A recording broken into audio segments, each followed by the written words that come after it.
Muy bien. Vamos a comenzar con el práctico. Mi nombre, como lo pueden ver ahí, es Sergio Daniel Barberis. Sergio Barberis, voy a ser uno de los dos profesores de tutoriales, perdón, de prácticos de Filosofía de las Ciencias. Comparto el práctico con Ariel Roffé. En general, cada uno de nosotros va a tomar alguna de las clases por conveniencias temáticas o por necesidades más generales. Por ejemplo, Ariel Rofés ahora está de viaje, así que arranco yo. Después yo voy a tener un viaje y él me va a cubrir. Y en alguna de las clases estaremos los dos, siempre que sea posible, digamos. Pero bueno, eso es lo que le quería. O sea, la primera comunicación es esa. El práctico tiene dos profesores. eh, Estamos asignados a diferentes clases, siempre que podamos vamos a estar los dos, y si no se puede, estará uno de nosotros. Como verán, esta primera clase va a ser virtual. ¿Por qué? Porque hay actividades, básicamente, hay un paro llamado por AGD para ayer y hoy. No entendimos desde la cátedra si otros sindicatos docentes universitarios estaban llamando al paro. Nos dio la sensación de que sí, pero no fue tan claro el mensaje. En cualquier caso, nos sumamos al paro de la siguiente manera. Vamos a dar la clase virtual, no voy a firmar, digamos, la asistencia, va a quedar como, así, como paro, pero no perdemos el encuentro porque como este primer encuentro es solo para allanar el camino que vamos a iniciar, para sacar dudas, no queríamos, y como ya perdimos la clase del 15, no queríamos dejar de encontrarnos hoy, aunque sea de esta manera. Voy a necesitar interacción, porque tengo muchas preguntas que hacerles, ¿ok? En primer lugar, ¿este es el primer encuentro que tienen de la materia? Yo sí, sí. ¿Sí? Hola, Nahuel. ¿Y? Hola, Victoria. Gente que me muestra su rostro. Gracias, Graciela. Eh, o sea, que bienvenidos a la materia. ¿Ese es el speech? Ok. Claro. Bueno. Sí, bueno, ok, ok. Así que aprovechemos también entonces para sacarse todas las dudas que tengan. Yo tengo un plan de la clase con un montón de cosas que les quiero contar, tipo información, información, información. Quizás sea mucha, quizás muchas de estas cosas las sepan, pero me parece importante repasarlas en el orden en el cual las pensé. Y eventualmente sí, luego de aclarar mucha información sobre la cursada en sí misma, tendremos una introducción a la filosofía de la biología, en particular a una parte de la historia de la biología, que va a ser importante como preámbulo para la lectura obligatoria de la semana que viene, que sí ya va a ser una clase presencial, que va a estar a mi cargo también y que vamos a leer la semana que viene y la próxima, Darwin. Vamos a leer el origen de las especies. O sea, vamos a arrancar así. Pero bueno, yo comienzo por algún lado y ustedes me dicen si hay información muy básica que no les di. Vamos a cursar los viernes antes del teórico. Algunos teóricos también van a estar a mi cargo. O sea, hay mucha rotación entre los profesores. Lo van a notar. Es el equipo Ginóbili, es la segunda vez que dictamos la materia. La materia es de promoción directa. Eso quiere decir que si obtienen más de 7 de promedio en las tres notas de la materia, de las cuales ya les voy a hablar, no es necesario rendir un examen final. En caso de que obtengan menos de 7, sí es necesario, o sea, entre 4 y 6, inclusive, es necesario rendir el examen final. Igual el examen final no tienen que pensarlo como una instancia de revisión general de la materia, seguramente sea algo mucho más amable, vinculada con la tercera nota de esta materia. Eh, Vamos a hablar un poquito de eso entonces, que es lo básico, es el contrato, ¿no? Pedagógico. El contrato es el siguiente. La materia es PD, nunca fue PD. Hubo algunas excepciones, pero en general no fue PD. Vas con nuestro equipo, la materia es PD. Eso es más exigente para nosotros, los docentes, porque hay que corregir más, pero también es más exigente para ustedes, porque hay que estar más en el día a día de la materia, ¿no? ¿Cómo puede uno alcanzar la promoción directa? Bueno, tiene que obtener más de 7 en 3 instancias. La primera instancia es un parcial domiciliario individual. Ahora vamos a ver fechas. Que cubre los temas del práctico y del teórico de la primera parte, de la materia, el primer tercio. La segunda instancia es un segundo examen domiciliario individual. Que cubre el segundo tramo, el segundo tercio. La tercera nota, que es la más importante porque es la que requiere más laburo, es una doble entrega domiciliaria grupal, en grupos de hasta 3 estudiantes. Em, Sí, hay que hacer grupos. Yo sé que hay gente que lo ama, hay gente que lo odia, en Puan es más la gente que lo odia, en Filo todavía más, pero el laburo después, una vez que te graduás, es grupal, no hay con qué darle, así que también es un entrenamiento para las colaboraciones que si se dedican a la investigación, tenés que colaborar, no hay otra. Así que también vamos a practicar capacidades mucho más interesantes que memorizar unidades como un robot. Ese trabajo grupal tiene 2 instancias, o sea, la entrega contiene 2 partes. Lo tenemos que definir todavía, hay detalles que definir, pero básicamente es una especie de proyecto de artículo o de ponencia de investigación. Esto es, no tienen que escribir toda la ponencia o todo el artículo, sino más bien algo así como un esquema detallado, algunos párrafos, si se quiere, de ese trabajo acompañado de una presentación en PowerPoint o en algún, no sé, en Canvas o, no sé, Gamma, cualquiera de esas cosas, de ese trabajo. Que no hay que defender oralmente, sino simplemente presentarlo. ¿Por qué no podemos hacer la presentación oral como Dios manda? Bueno, porque somos 80.000, en el práctico somos como 60, nos llevaría 3 semanas hacer solo eso. Así que estamos pensando si les pedimos un video de 5 minutos o no, no lo sabemos eso, porque quizás es too much. Pero en principio es una presentación de PowerPoint y un esquema barra eh, modelo barra resumen de un posible trabajo de investigación. Recuerden, ese trabajo es grupal. ¿Cuántos? 3 máximo. ¿Puede haber un grupo de una persona? No. O sea, queremos que haya grupos. Si todo sale mal y quedan solos, bueno, vemos. Que si podemos armar algo, no lo sé. Pero en principio van a tener que interactuar entre ustedes. No, hoy es difícil, pero a partir del viernes que viene van a tener que verse las caras y sentir ese feeling de, che, con este puedo escribir el trabajo. Hay que hacerlo, ¿ok? Eh, bueno, em, ¿dudas hasta acá? Por favor, háblenme. Me siento muy mal hablando sola así. ¿Vamos bien hasta No, acá? ninguna. A ver. No, no, vamos Gracias, bien. Patricio. Gracias, Pablo. Una duda. Nahuel, ¿cómo estás? Bien, ¿vos? Muy bien, qué bueno Tanto verte. tiempo. Sí, decime, Igualmente, gracias. ¿cuál es tu duda? Ah, no, ninguna duda, Nahuel. Yo no, no, yo solamente saludar. Ah, ok, Saludar y ok, decir que no había ok. dudas. Ah, listo, Eso. ahí escuché la segunda parte nomás. Ahí está. Bueno, voy a empezar muy desde cero con lo que les quiero contar, quizás demasiado, eh, pero me gustaría hacerlo así, porque esta información es importante, ¿no? Eh, Primero vamos a comenzar por el campus. Yo sé que si están acá es porque ya entendieron cómo usar el campus, pero necesito mostrarles algunas cosas, ¿ok? Para que todos estemos en la misma página. Acá. Bien. Este es el espacio del campus de la materia. Dentro de 2 semanas van a entender esa imagen, quizás antes.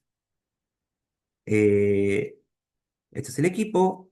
Bueno, lo importante, hay un plan de trabajo que incluye fechas de exámenes. ¿Lo vieron? Graciela dice que sí. Sí, Nahuel dice Sí, que sí, no. sí. Por eso, Está, Sí. por eso quisiera empezar desde cero, porque sé que por ahí están cayendo acá y no, no, hay que prestar atención al campus, lo re vamos a usar. Acá van a ver que hay un plan de trabajo que dice, incluye fechas de exámenes. Oh, interesante. Entonces, vamos ahí. Que lo tengo acá. Es este. Avísenme si no se ve, ¿lo ven? sí, Sí, sí, sí, se se ve. está viendo. Ok, ok. Bueno, como verán, es una tabla en un archivo doc, lo cual es horrible y me produce un daño estético total. Me aniquila. Pero de todas maneras, la información está. Bueno, acá estamos nosotros, los viernes de 12 a 14. Eh, el 15 fue feriado, acá estamos en el 22. Tenemos una introducción a nosotros somos esta primera columna, Sergio Ariel. eh, Tenemos como un calendario unificado, ¿no? Para que no se nos cruce la información.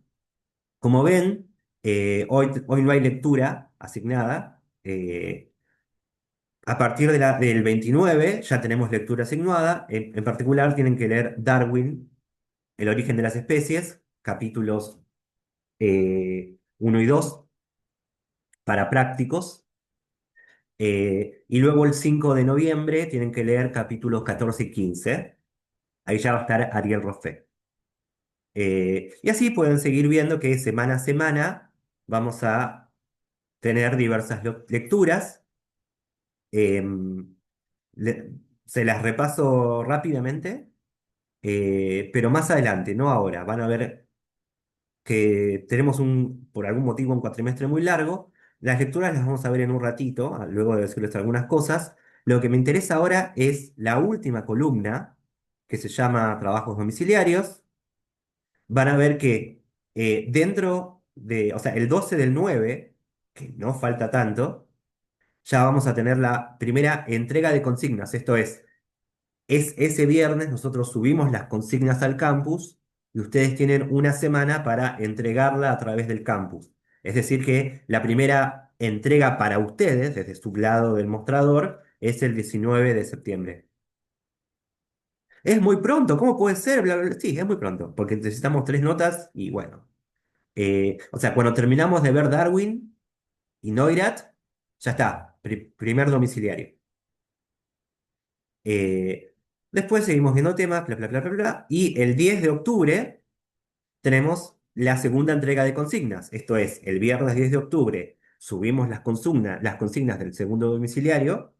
Y el 17 de octubre tienen que tararán, tan, tan, tan, tan, entregar el segundo examen. Y después, el 31 de octubre, la entrega de consignas del tercer examen, que recuerden, es el grupal, es el que tiene una entrega dual de PowerPoint y texto, bla, bla, bla. Y para este tienen 2 semanas. Porque presuponemos que, bueno, hay todos unos problemas de coordinación entre ustedes. Son 2 cosas que tienen que hacer, no una. En fin. Entonces, les entregamos las consignas el 31 del 10 y el 14 de noviembre entregan ustedes ese tercer examen.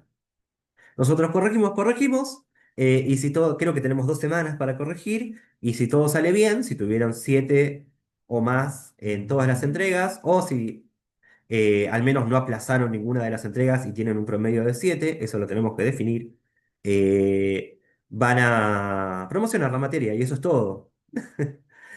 Así que realmente nosotros vamos a tener que corregir bocha de trabajos domiciliarios, eh, pero ustedes también van a tener que estar muy al tanto de la cursada. Si es que eligen el camino de la promoción directa, cosa que yo recomiendo, ¿no? Ahora bien, en caso de que vayan a examen final, es muy probable que, no, es así, el examen se va a centrar especialmente en esta tercera entrega. Seguramente sea una discusión, un coloquio sobre esta tercera entrega, más que un recorrido por todos los temas de la materia. Bien, ¿alguna duda sobre el cronograma? ¿Está más o menos claro lo que queremos hacer? Ah, hola Daniel. Eh, Sí, sí, quedó claro. Lo único Patricio. que me gustaría preguntar es si toda la bibliografía que está ahí en el documento es seguro que la vamos a trabajar porque me gustaría ya ir Bueno, descargando los apuntes, haciendo eh, carpetas y por ahí vamos a eso. imprimiendo. Sí, yo también soy team imprimir. Los árboles sufren, pero si no sufre mucho más mi vista. Pero bueno, vamos a eso, Patricio. Eh, tarara, pará. Voy a compartir nuevamente. Bueno, lo que les mostré, qué molesto que es esto. Lo que les mostré fue la sección principal del campus, que es de toda la materia, ¿no? Ahí tienen el plan de trabajo, la encuesta de inicio de cursada, que mucha gente la respondió, pero si no la respondieron, háganlo. Y la inscripción a prácticos, que calculo que la hicieron porque están acá, ¿no? También está la sección de avisos, que en caso de que no estén suscriptes, háganlo, porque ahí se enteran de todo. Calculo que si están acá conectados nuevamente es porque ya les llegaron los avisos. Pero después está nuestro, esto es de Ariel y mío, nuestro espacio en el campus, ¿no? Eh, También hay una sección de noticias, hoy envié el link. A esta sección de noticias se tienen que suscribir. Y en el caso de consultas a los profesores del práctico, también a este foro se tienen que suscribir. No están suscritos automáticamente. Háganlo, así reciben esa información. ¿Ok? Si no recibieron mi mensaje de hoy, es porque no están suscritos a ese foro y tienen que hacerlo. ¿Ok? Hay algunas cosas que están ocultas a los estudiantes, eso está bien, pero ustedes seguramente tienen una carpeta que se llama Materiales de Lectura Obligatoria y Complementaria. Vamos ahí. Bueno, acá está todo. De hecho, pueden cliquear en descargar carpeta y ya tienen todo para respondiendo a tu duda, Patricio. Eh, y está todo dividido por clases. Eh, Van a ver que clase uno, que es la de hoy, tienen textos, solo que no son de lectura obligatoria. Por eso, no, en cada clase no está distinguido tan claramente cuál es el material de lectura obligatoria y complementaria. Yo voy a hacer las aclaraciones del caso. Por ejemplo, clase uno hay un texto de Hume, un texto de Owen y otro de William Paley. Eh, Estos no son obligatorios y sobre estos dos, sobre Owen y Pali, vamos a hablar más adelante cuando terminemos con la parte administrativa, hoy. A partir de la clase 2, que es la semana que viene, ya tienen una lectura obligatoria, que es Darwin, el origen de las especies. Subimos dos textos, en inglés, el original en inglés, de 1859 del origen, y la traducción de la edición de 1872. Esto es, El origen de las especies se publica en su primera edición en 1859 y por la propia naturaleza de Darwin, que era un tipo que estaba como muy crítico de su propio trabajo, se publicaron muchas revisiones, nuevas ediciones del origen hasta 1872, que hay una más o menos canónica. La traducción que tenemos es la de 1872, ¿ok? Entonces, si descargan este texto, van a tener capítulos 1 a 4, que eso incluye capítulo 1 y 2, que son los que vemos en prácticos, capítulos 3 y 4, que son obligatoria para clases teóricas con Santiago Ginóbili, y capítulo 15, que es obligatorio para prácticos dentro de 2 semanas con Ariel Roffet. O sea, todo Darwin en español. Con eso ya se cubren 2 semanitas. La clase 3, bueno, tienen el capítulo 14 del origen también, porque es 14 y 15. Y la clase 4 tenemos un texto de Otto Neurath, cuando ya pasemos al tema empirismo lógico, es de 1913, no se ve nunca en ningún lado, se llama Los caminantes perdidos de Descartes y el motivo auxiliar, es hermoso, lo tradujo Ariel Roffé. Así que tiene la versión en inglés, la versión en español. ¿Ok? La idea es que para todos los textos tengan traducción. Hay algunas que, o sea, algunas fuimos haciendo en estos meses y otras están todavía pendientes.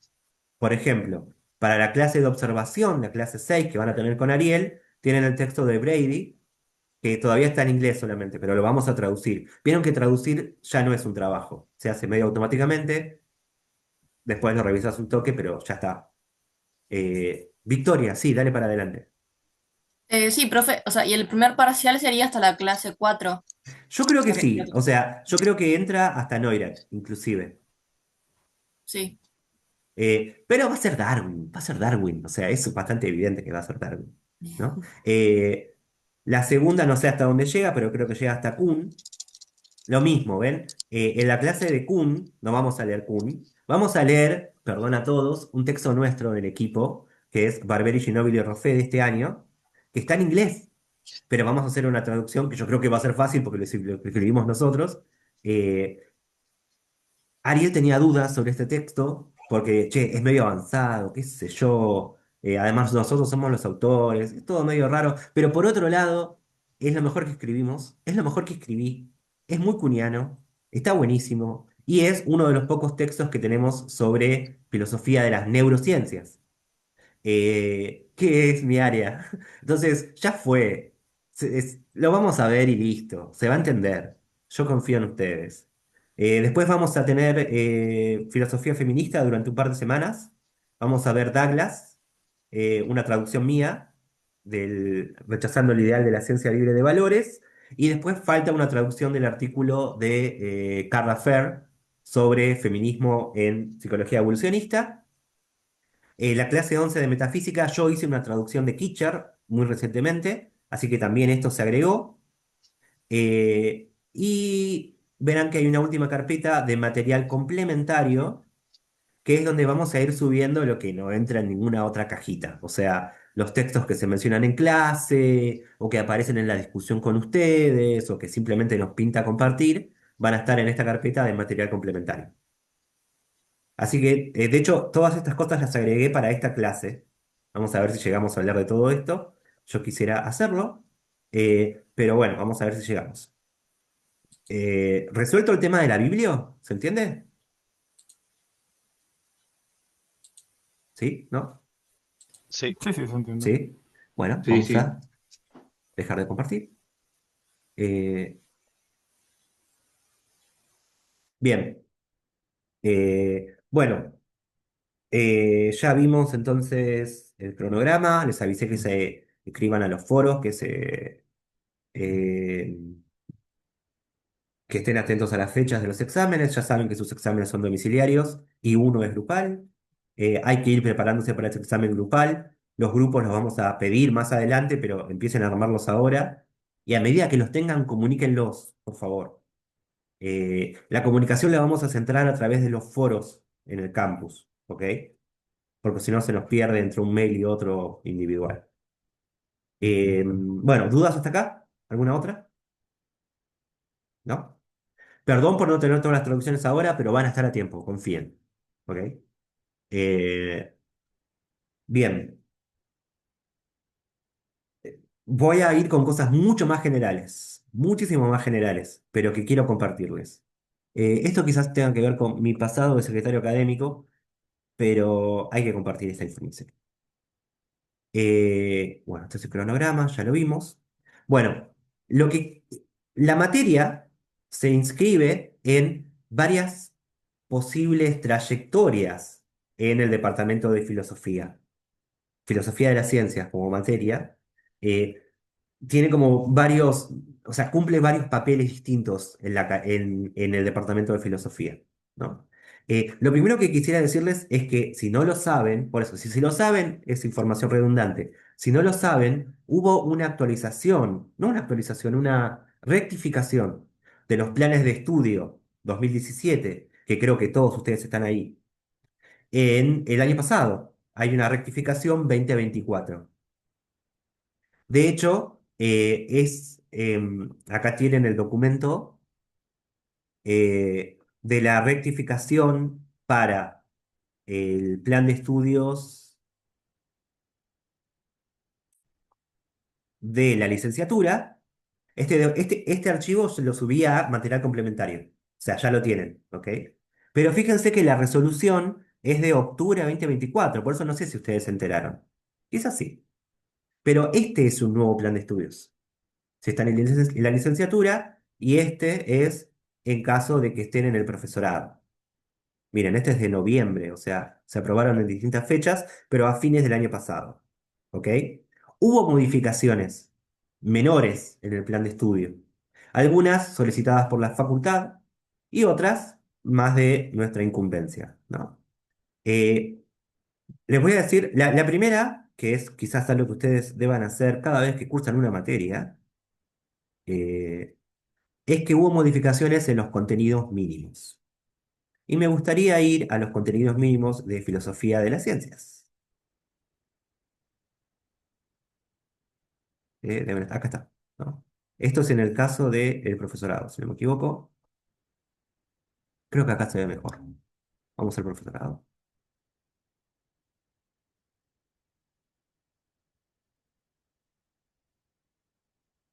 Ahí está. Filosofía de las ciencias, contenidos mínimos. ¿Por qué se los quiero mostrar? Porque los hice yo.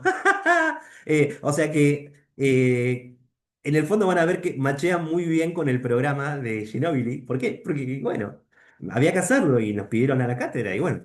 Fíjense, o sea, esto es una buena imagen de cuáles van a ser los contenidos mínimos. Normalmente no lo era, cuando teníamos el plan 85, que ustedes ni saben lo que es, los contenidos eran muy distintos de lo que ocurría en la materia, pero ahora no, ahora coinciden. Así que nos sirve el plan de estudios para presentar la materia.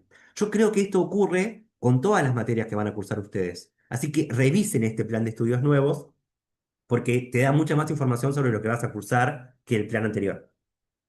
Por eso se los muestro, ¿no? Entonces, fíjense, filosofía de las ciencias. Esto es lo que mínimamente, o sea, nuevamente, contrato pedagógico. Esto es lo que mínimamente tendríamos que ver este cuatri. Revoluciones científicas, revolución copernicana, revolución darwiniana, revolución de las geometrías euclídeas, debería decir no euclídeas, filosofía clásica de la ciencia, método hipotético deductivo, concepción de teoría, concepción de explicación, el modelo de cobertura legal, empirismo lógico, objetivos políticos y antimetafísica, el falsacionismo de Popper, refutación de la teoría, criterio de demarcación y concepción de la base empírica, críticas a la distinción teórica observacional, modelos de cambios científicos, revolución científica e inconmensurabilidad, modelos actuales de explicación, modelos actuales de teorías, distinción hecho-valor, la influencia de valores contextuales en la ciencia, filosofía feminista de la ciencia, el impacto social de la filosofía de la ciencia y didáctica y comunicación de la ciencia, relaciones entre ciencia pura y tecnología, inteligencia artificial y simulaciones. Bien. No, si esto es condición, como estas son condiciones necesarias para satisfacer un curso, la verdad es que no todos los temas se van a ver. No creo que en este práctico veamos nada sobre didáctica y comunicación de la ciencia. Podríamos, porque hemos publicado en eso, pero no está en el programa. Y tampoco vamos a ver mucho sobre filo de la tecnología.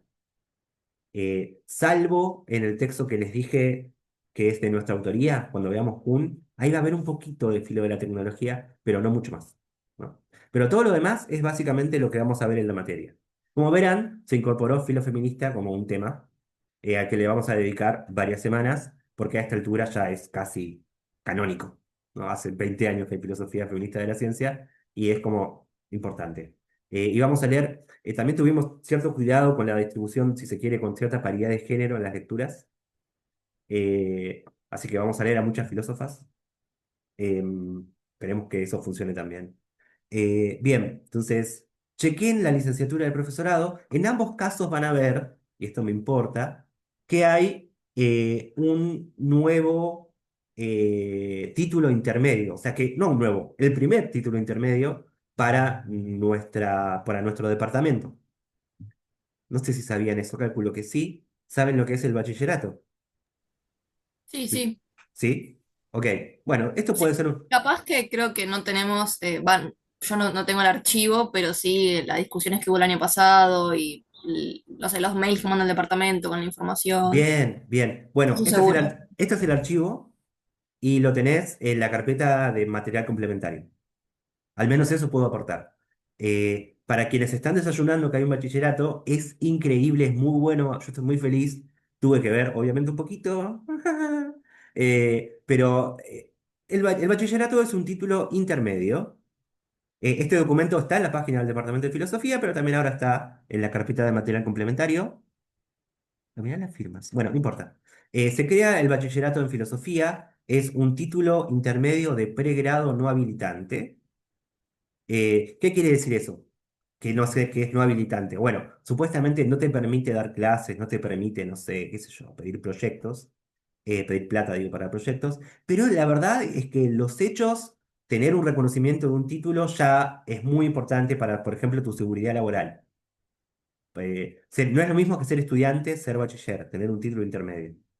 Eh, y además, insisto que abre caminos, sobre todo para laburo.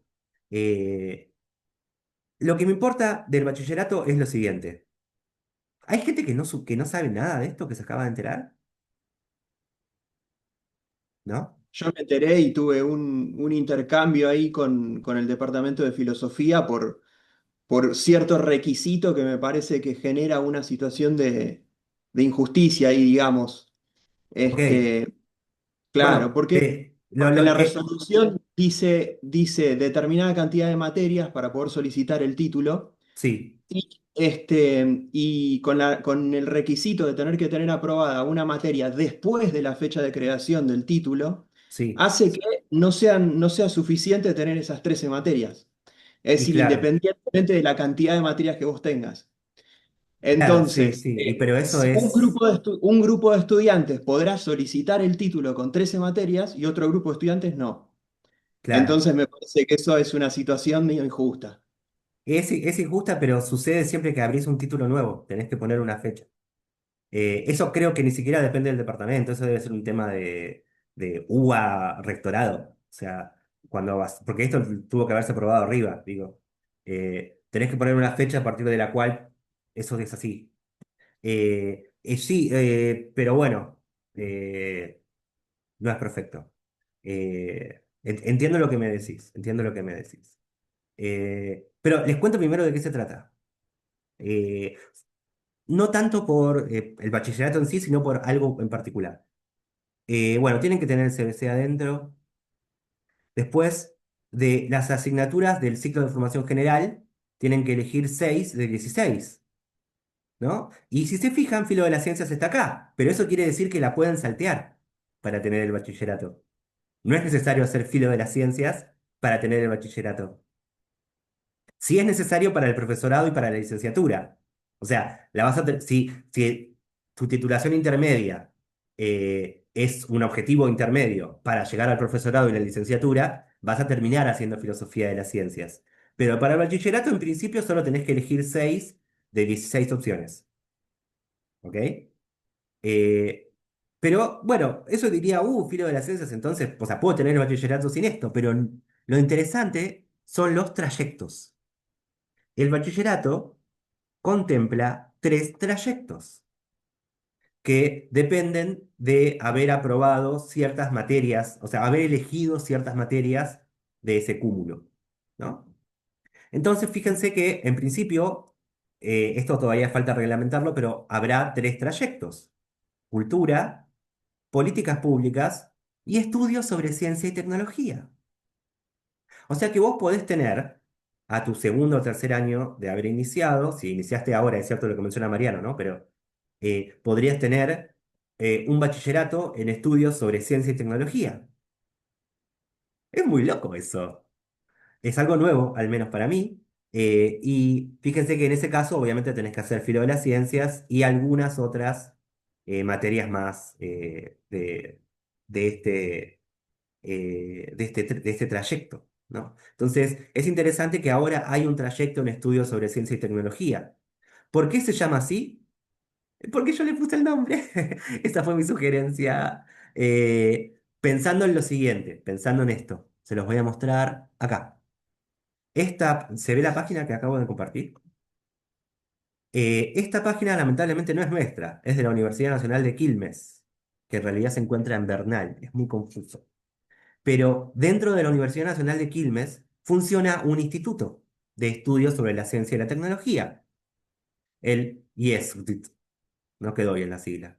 Pero este incluye sociólogos de la ciencia, historiadores de la ciencia, antropólogos, filósofos, de todo. O sea, por eso se llama estudio sobre la ciencia y no filosofía de la ciencia. Porque la filosofía de la ciencia es simplemente una parte muy pequeña del conjunto de disciplinas que estudian a la ciencia. Para mí es la primera, por supuesto, y la más hermosa, pero no es la única. Muchas ciencias sociales, muchas ciencias historiográficas, humanidades en general, e incluso ciencias más duras, como vamos a ver en breve, como la ciencia de datos, estudian a la ciencia, tienen a la ciencia como sujeto de estudio. Y esto es lo que, o sea, por eso en el bachillerato pensamos que es interesante un trayecto, no en filosofía de la ciencia, sino en estudios sobre la ciencia, que no es lo mismo. Entonces, la comunidad, si ustedes eligieran este área de la filosofía, la comunidad a la que perteneces no es una comunidad puramente filosófica, sino que incluye un montón de gente que estudia la ciencia, con un montón de lenguajes que hay que aprender a hablar para poder intercambiar con esa gente y que enriquecen tu comprensión de la ciencia sin necesariamente profundizar en la filosofía en sí misma. De la misma manera que tu trabajo de filósofo puede ayudar a esos otros campos en algunos de sus problemas. Es un trabajo interdisciplinario.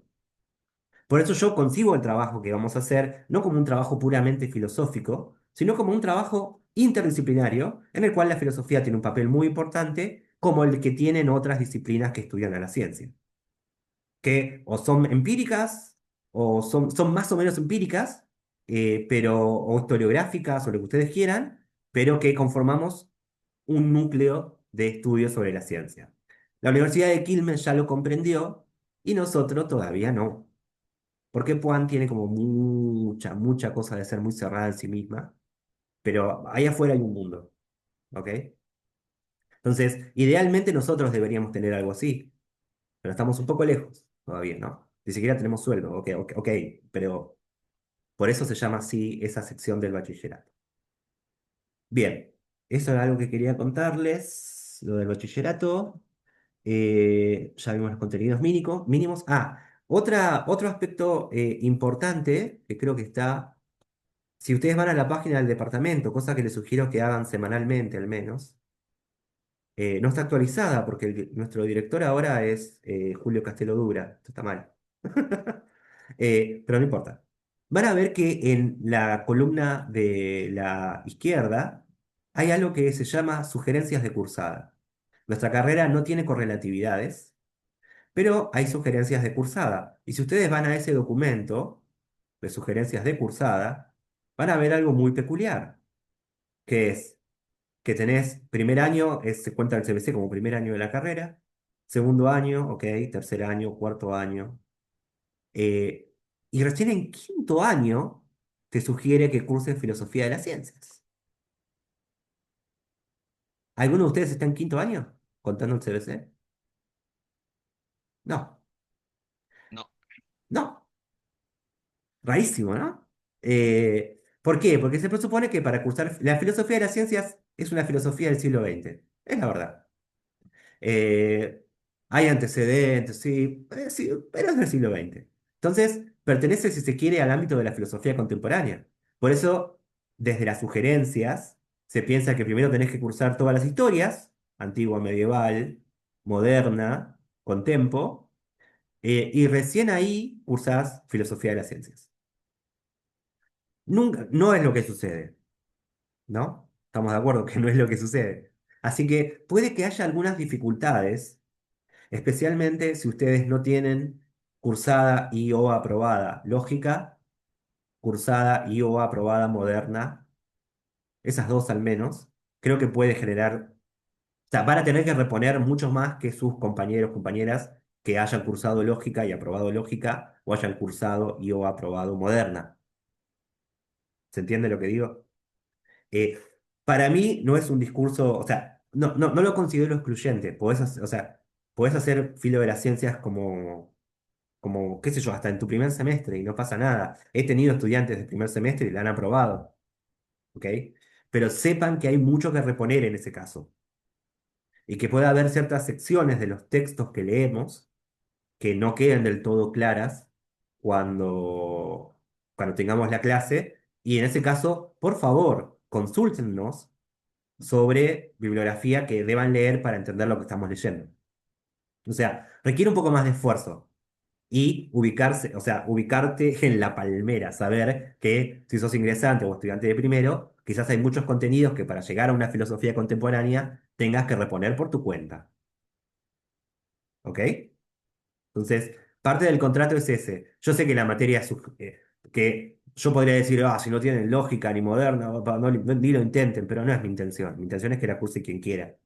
¿Ok? Pero sepan que van a tener que laburar un poco más que otros compañeros. ¿Se entiende eso? ¿Sí? Bien. Eh, por último, no por último, en el medio de todo, hay otro documento que subí a la carpeta de material complementario para la clase de hoy, que si no me equivoco, lo tengo acá en algún lado. Acá lo tengo. ¿Dudas hasta acá? ¿Algo que comentar? ¿No? ¿Vamos bien? Bien. Sí, ¿alguien iba a hablar? No, no, sí, que vamos bien, parece. Estamos, Vamos bien, vamos bien. no hay ninguna duda. Bueno, lo que le queríamos mostrar. Perdón, no Sí, encuentro dónde está la manito para bueno, levantar. abrí el micrófono y Sí. dale. Me quedó una duda sobre la cuestión del bachillerato, para el Sí, bachiller, sí. por lo que había comentado el compañero. Yo sabía que se había aprobado y demás, pero no había leído el documento. ¿Eso significa que las materias hechas después de 2024 contarían para el bachillerato? No, no, o sea, podés haberlas cursado antes, pero hay al menos una que tenés que haber cursado después de la aprobación del bachillerato. Ah, está bien. O sea, alguna, por lo menos una de las que están en el listado tiene que ser posterior a la aprobación, Claro, pero las que estén previas a la aprobación, que formen parte de la lista, están como válidas. claro. El bachillerato, al menos cuando lo pensamos, después se independiza de uno y se convierte en una cosa rara, ¿no? Pero cuando Sí, lo por supuesto. pensamos, como todo acto creativo, cuando lo pensamos teníamos en mente dos objetivos. Eh, ponerte o sea, en la escalera al título, ponerte un step intermedio donde puedas decir, esto ya lo alcancé, que te motive para llegar hasta el final de la carrera, para evitar lo que en un eufemismo la facultad llama desgranamiento, que es el abandono. ¿Ok? El segundo objetivo es volver a llamar a todos esos estudiantes que tienen un trayecto en la carrera, pero por motivos laborales, por motivos personales o por lo que fuera, abandonaron en algún momento. Ustedes saben que la regularidad en Puan no se pierde. Entonces, todos esos estudiantes que en los últimos años dejaron la carrera, pero tienen, ponerla hasta moderna o algo así, pueden volver. Y decir, bueno, con esto, con esta perspectiva de que hago un par de materias y tengo un título intermedio, puedo darle un cierre, aunque sea, a mi trayecto en Puan, ¿no? Esa era la idea. Pero como señaló el compañero, a estos segundos no llegamos tan claramente, porque por más que tengan las materias, van a tener que cursar algo después, o sea, este año o el que viene, para acceder a eso.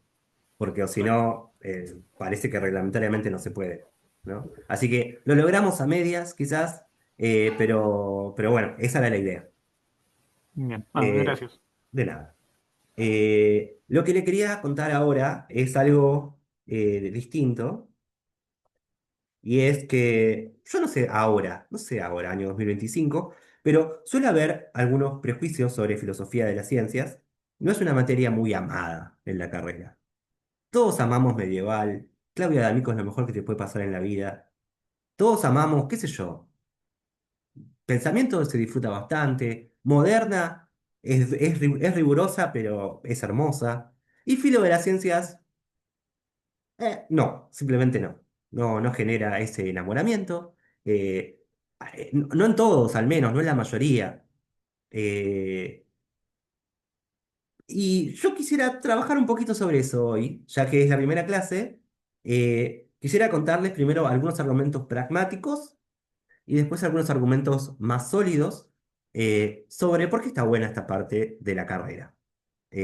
O sea, por qué no simplemente pasar, sufrirla, terminarla y seguir adelante, ¿no? Porque hay cosas que están pasando acá que creo que están buenas. Vamos con los argumentos pragmáticos. La primera es que te guste o no la filosofía de la ciencia, la disfrutes más, las disfrutes menos. Por más que ya tengas un proyecto de tesis en Derrida, lo cierto es que cuando te gradúas, tu primer laburo va a ser dictar esta materia. Eh, Esto se puede ver de dos maneras. Ustedes saben que el profesorado tiene, o sea, es un profesorado de enseñanza media y superior. Ahora creo que se llama de enseñanza secundaria y superior. Eh, entonces, un documento que yo les compartí y que ahora les muestro en la carpeta de complementarios es este documento hermoso, que no sé si lo tenían visto, que son las incumbencias del título de profesorado nuestro en filosofía. No el título intermedio, sino ya el título definitivo, ¿no? Eh, este documento, no sé si lo habían visto antes. Algunos quizás sí. ¿Lo habían visto antes? No, ¿No? Ok. No, no. Esto es muy importante. Sobre todo cuando ustedes se inscriban en los concursos docentes de media, que tenemos charlas en el departamento sobre eso. Pero fíjense, les cuento cómo se lee esto, ¿no? Fíjense, profesor de enseñanza media y superior en filosofía, de hecho está desactualizado porque ahora tiene otro nombre en el 2024, no importa. Sin resolución específica, ¿qué quiere decir? Que no tenemos reconocimiento de la CONEAU, de nuestro título, pero de ningún título de la UBA, porque la UBA es como que se resiste a someterse a la CONEAU, bueno, al Consejo Nacional de Evaluación Docente y de Trayectorias Docentes y de Títulos, ¿no? ¿Por qué? Porque dice, la UBA dice, yo soy más grande que vos. La CONEAU no me va a venir a decir qué título vale y qué título no. Yo no sé qué discusión es esa, me supera un poco. No soy tan fan de la UBA como para que esté por encima de la CONEAU. Yo preferiría que lo hagamos, pero si tuviéramos que tener reconocimiento de la CONEAU, creo que la carrera debería ser mucho más corta, tipo reglamentariamente. Entonces ahí hay un tema que no se va a resolver en lo inmediato. Pero aún sin resolución de CONEAU específica, ustedes pueden ver que, eh, fíjense, nosotros con nuestro título podemos tomar diversos cargos o materias con diferentes condiciones y diferentes puntos. Estos puntos son los que te da tu título a la hora de competir con otros docentes por un cargo docente en nivel media, ¿no? Entonces, van a ver que esta es la lista completa de todos los tipos de cursos de nivel medio que ustedes pueden dar en diversas instituciones. Como verán, son un montón. Eh, Y marqué en amarillo todas las materias que son de filo de la ciencia, básicamente, con otro nombre, ¿no? Fíjense, en los centros educativos de nivel secundario, ustedes pueden dar metodología de la investigación, suma 6 puntos. Eh, en las escuelas normales superiores pueden dar lógica y metodología de las ciencias, suman 9 puntos. Eh, En la nueva escuela secundaria pueden dar filosofía de la ciencia y la tecnología, suma 6 puntos. Problemáticas científicas con impacto social, suma 6 puntos. ¿Y esto dónde es? También pueden dar ciencia en contexto, 9 puntos. Lógica y filosofía de la ciencia, en la orientación en ciencias naturales, 9 puntos. O sea, hay muchas materias en las que ustedes pueden concursar una vez que tengan su hermoso título eh, que son nuestras y que podría ser laburo, ¿no? Eso es nivel medio. Eh, Igual fíjense, porque hay muchas otras incumbencias por ahí que tienen que ver con sus deseos o con otras áreas, digo, pero ese documento hay que tenerlo en claro, ¿no? Si es que van a laburar en escuela media. Si van a laburar en nivel superior o si su intención es eventualmente trabajar en nivel superior, es mucho más evidente. Introducción al pensamiento científico. Tomemos solo la UBA. La mayoría de los docentes que yo conozco comienzan dictando IPC. No importa si estudiaron Derrida, Husserl, no importa, vas a dar IPC. Bienvenido. ¿Por qué? Porque es una materia con miles de estudiantes en UBA 21, con cientos de estudiantes en su modalidad presencial por sede, con 50 sedes. Es una exageración, son menos sedes, pero hay sedes por todos lados, incluso en el interior de la provincia de Buenos Aires.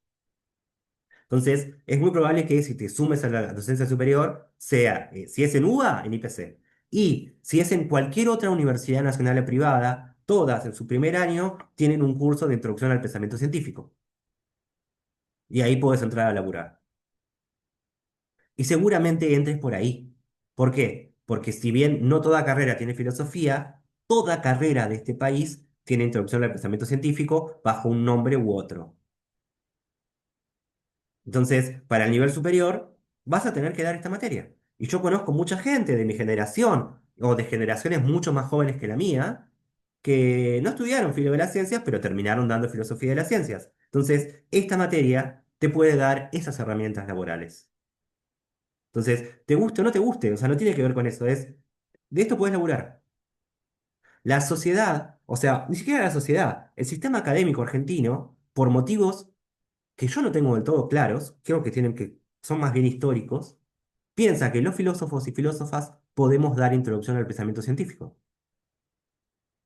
Eso no está dado, ¿eh? Eso no está escrito en piedra. Mañana nos pueden echar a todos y poner físicos, o profesores de física, o profesores de biología, que también se formaron para dar algo parecido, ¿no? Pero yo creo que por razones puramente contingentes, nombre y apellido, por Gregorio Klimovsky, se piensa que nosotros podemos dar esto. Entonces, mientras eso sea así, aprovechémoslo, porque hay laburo para todos ahí. El mayor lugar que yo conozco que emplea filósofos en este momento y filósofas eh, que no sea filosofía de la ciencia es el ingreso de la Universidad de La Matanza. No sé si hay gente de zona oeste acá. En el ingreso para todas las carreras de la Universidad de La Matanza tienen filosofía obligatoria y ahí tenés un equipo, no sé, de 30 docentes, una cosa así, que se va renovando continuamente. Y encima te ponen en blanco. Pero sacando eso, la mayoría está dando alguna materia vinculada con pensamiento científico en diversas universidades privadas o nacionales. Así que por esos dos motivos pragmáticos, por todo lo que podés dar en media y por lo que podés dar en superior, esta materia es importante. Esos son los argumentos pragmáticos. ¿Ok? Ahora tengo otros argumentos que creo que pueden ayudarnos a revisar nuestros prejuicios, ¿no? Eh, bien, hasta acá estamos, ¿sí? Bien, ¿por qué filosofía de las ciencias? O sea, ¿por qué nadie se enamora de nuestra materia? Salvo los que ya estamos enamorados. Bueno, yo creo que parte de la razón tiene que ver con algo que está en Puan, que nunca se explicita del todo, que es la dicotomía analítico-continental, ¿no? Filosofía de las ciencias es una materia analítica, como lógica o como filo del lenguaje, y como tal uno la hace porque lo obligan, pero si pudiera la evitaría. Porque obviamente mucha gente prefiere otras lecturas que llamaríamos de filosofía continental. Eh, Pasa algo muy interesante con esta distinción. Eh, yo no quiero sentar posición sobre esto, solo les voy a dar algunos datos. Dos datos. El primero, en algunas encuestas que se han hecho sobre la comunidad filosófica internacional, está bastante claro que los filósofos tienen una imagen muy distorsionada de su propio campo disciplinar. Esto es, no entienden los límites de su propio campo. Esto sucede en muchas ciencias, en filosofía también.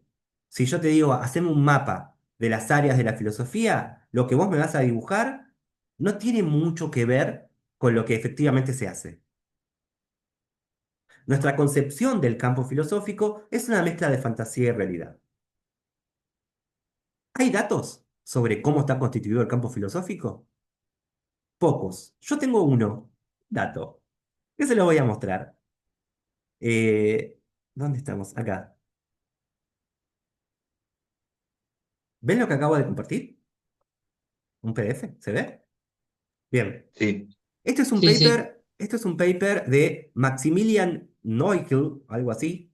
Es de Viena, el loco, si no me equivoco. Sí, es de la Universidad de Viena.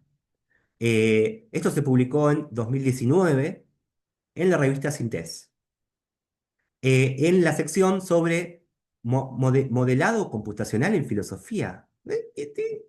Y básicamente lo que hicieron es tomar todos los records, o sea, es un trabajo de análisis computacional de publicaciones filosóficas y referencias compartidas entre textos. Esto es, ¿qué texto cita cuál? La muestra fue tomada de un sitio web que es PhilPapers, no sé si lo conocen, pero donde básicamente todo el mundo, no solo los analíticos, todo el mundo cuando tiene un paper lo sube a PhilPapers porque ahí obtiene más visibilidad. Y luego le corrieron un par de análisis de tipo de lo que se llama de redes, análisis de redes o de topografía de redes, para ver si se forman grupitos de gente que dialoga más entre sí que con otros grupos. Y una de las consecuencias una de las conclusiones de este trabajo, acá la ven en el abstract, se las marco, está en inglés, la traduzco, eh, dice, nuestro análisis sugiere que la división de filosofía analítica y continental está como sobredimensionada. Lo analítico, en contraste con la filosofía continental, no forma un grupo coherente en la filosofía reciente. Y mi intuición coincide con esto. O sea, no hay algo así como la filosofía analítica. Hay un montón de cosas ahí. De hecho, ellos construyeron, o sea, todo el paper es solo una imagen, que es esta belleza que está acá. No sé si la pueden ver o no. Quizás la Sí, tengo que hacer un poquito más chiquita. No se ve muy completa, pero sí. Perdón. Va, yo no lo veo. No, no está entera, ¿no? ¿Ahí? ¿Está ahí, entera? ahí. ¡Ah! Sí, ahí está bien. Bien. ¿Qué es esto? ¿Qué dicen ustedes? ¿Qué les parece esto? Fíjense, esto es un análisis de redes. La red que tenés ahí, con diversos colores, lo que te muestra son como los que se llaman hubs, son puntos, o también se los llama mundos pequeños. La filosofía tiene una estructura de mundos pequeños. Esto es, no hay que pensar a la filosofía como si fuera una guerra fría, donde hay dos grandes bloques, los analíticos y los continentales, como si fuera 1980 o 1970, sino que tenemos una especie de campo multipolar, donde hay diversas mini comunidades que trabajan medio aisladas del resto de las comunidades. ¿Se entiende lo que digo? Fíjense lo que es esta, si se quiere, dispersión de mini grupos. Y pasa algo muy interesante, por ejemplo, si ustedes van a... Hay varios puntos interesantes. Si van a la izquierda, no sé si se ve lo que estoy marcando, Reactions to Kant es un área.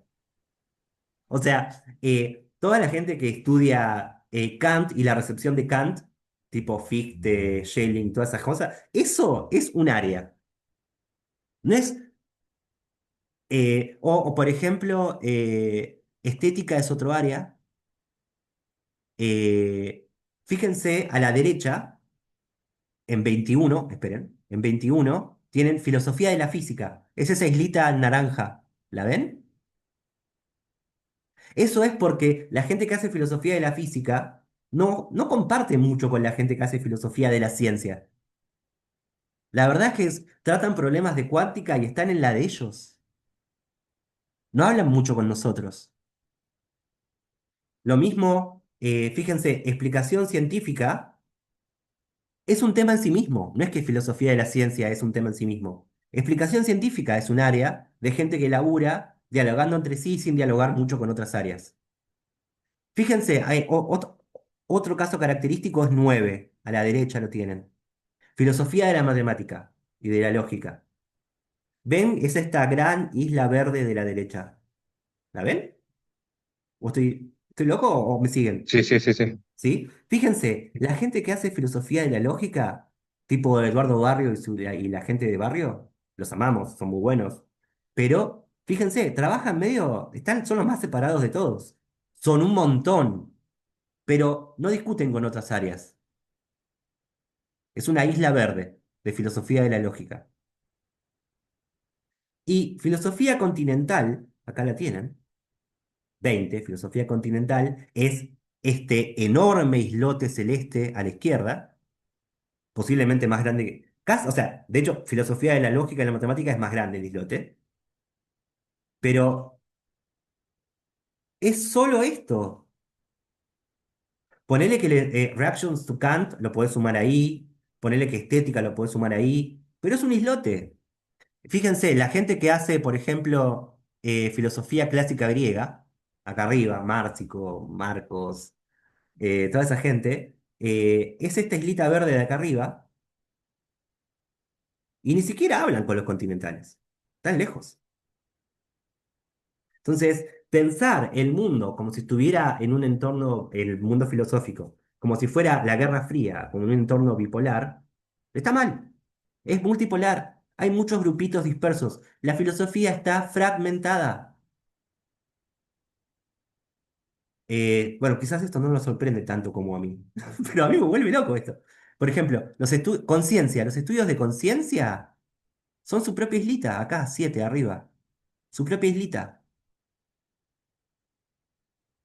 En cualquier caso, esto se parece mucho más a mi sensación del campo. Yo te puedo nombrar una persona de Argentina para cada uno de estos campos y efectivamente no hablan entre sí. Bueno, nosotros, en nuestro práctico, vamos a tomar 25. Filosofía de la biología. ¿Lo ven? Si siguen a filosofía de la biología, van a ver que está acá. Incluso muy cerca de filosofía continental, eh, en contacto con otras áreas, pero también es una nubecita aislada, ¿no? O sea, es una islita esta de filosofía de la biología, bastante grande, discúlpenme. Entonces, si bien es cierto que la filosofía de la biología es una parte de la filosofía de la ciencia y debería estar más cerca de la filosofía de la lógica y de la filosofía de la física que otras áreas, lo cierto es que no. Lo cierto es que la filosofía de la biología es relativamente autónoma. Los que hacemos filosofía de la biología no estamos ni enterados de lo que hace la gente de lógica ni lo que hace la gente de física. Esto se parece más a la imagen que yo tengo del campo después de estar 20 años en él. ¿Ok? Esto es de 2019, quizás cambió ahora, no creo que haya cambiado tanto en 6 años. Quizás otra objeción posible es, bueno, quizás la base de datos de la cual tomaron esto está sesgada y por eso filosofía continental es tan chiquita acá, o relativamente chica, o no es un bloque como pensábamos quizás anteriormente, ¿no? Sino que es simplemente esto. Pero yo creo que no, yo creo que esto es bastante representativo del estado del campo actual. Por eso, es tonto usar el prejuicio o la distinción analítico-continental para pensar la filosofía de la biología. No te sirve. El campo tiene otra configuración. Si tenía esa configuración en 1960, 1970, ok, pero ahora no. En 1960, 1970, la distinción analítico-continental se correspondía bastante bien con la distinción izquierda-derecha, porque el marxismo era leído desde las filosofías continentales europeas y los analíticos se dedicaban a cuestiones más, como más abstractas y más desprovistas de, al menos la filosofía analítica tal como se practicó en Estados Unidos, en el macartismo, tenía un carácter mucho más neutro, si se quiere. Pero ahora no te dice nada esa distinción. Eh, por eso quería mencionarles esto, digamos, para que no caigan, o sea, que se liberen un poco de prejuicios respecto de esta materia. Esta materia, o del práctico en particular, que vamos a ver filosofía de la biología, ¿no? Es un área muy específica de gente que hace algo muy específico y que dialoga de manera no intuitiva con otras áreas, ¿no? Insisto, yo me llevo mucho mejor. Por ejemplo, yo hago filosofía de la neurociencia está dentro de la filosofía de la biología. Yo me llevo mucho mejor con los neurocientíficos que con los filósofos. Los filósofos en general no me escuchan. Me acuerdo cuando presenté mi proyecto doctoral, me dijeron, tomaron mi proyecto con los dos dedos y me dijeron, esto no es filosofía. Yo me puse a llorar, eso pasó.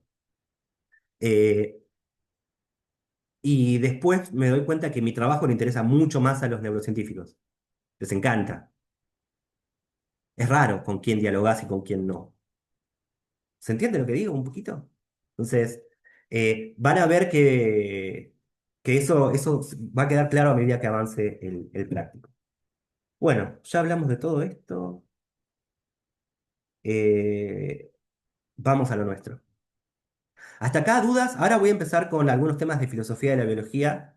No, ya sé que falta, el cronograma. Volvamos ahora, sabiendo que es, si se quiere, la filosofía de la biología como campo disciplinar. Vamos a ver el cronograma. Eh,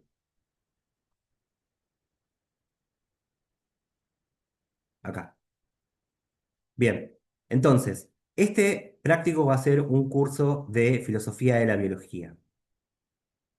Lo que vamos a hacer es comenzar a leer Darwin. Eh, ¿Es un filósofo Darwin? Según Santiago Ginóbili, sí, pero en principio lo conocemos más como un biólogo, ¿no? Bueno, la filosofía de la biología habla más con biólogos que con filósofos muchas veces. Y como les decía recién, a los biólogos les interesa mucho más lo que tenemos que decir que a los filósofos. Pasa, ¿no? Pero vamos a buscar un equilibrio entre un práctico de filosofía de la biología y acompañar la cursada de teóricos. Por eso algunos textos no son tan específicos de filosofía de la biología, sino que acompañan la cursada de teóricos. Neurath, en realidad, lo vemos como un ejemplo de empirismo lógico, muy interesante, ¿no? Carnap lo vemos como un ejemplo de la concepción clásica de teoría científica, del empirismo lógico. Brady ya no, Brady es un texto sobre sistemática, sobre nuestra clasificación de las especies animales. Luego, cuando veamos Popper, no vamos a ver Popper en sí mismo, sino que vamos a ver un debate muy lindo entre Laudan y Rus.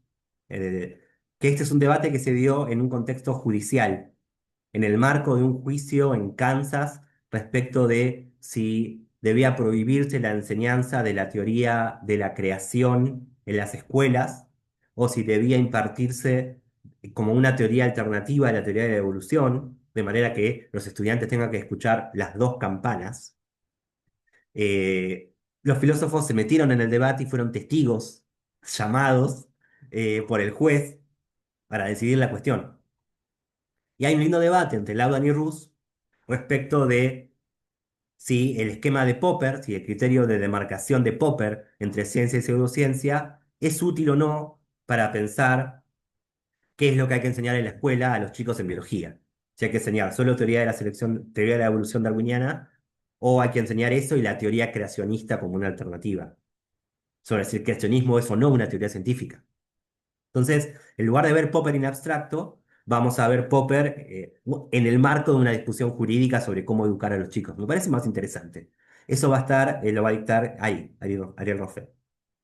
Cuando veamos Kuhn, vamos a ver un texto de filosofía de la neurociencia sobre cómo se interpretaban ciertas imágenes del cerebro a comienzos del siglo XIX y si las interpretaciones incompatibles que había eran, si se quiere, marcas de diferencias teóricas más grandes o no. Y en general la cuestión de si una teoría científica puede hacerte ver el mundo de otra manera, literal. O sea, si puede cambiar tu percepción del mundo. Luego vamos a pasar a filosofía feminista y vamos a leer dos textos. Heather Douglas, que rechaza el ideal de la ciencia libre de valores basándose en el estudio de caso de la biología, y Carla Fair, que trata de mostrar que se puede hacer psicología evolucionista, psicología basada en Darwin, con un enfoque feminista.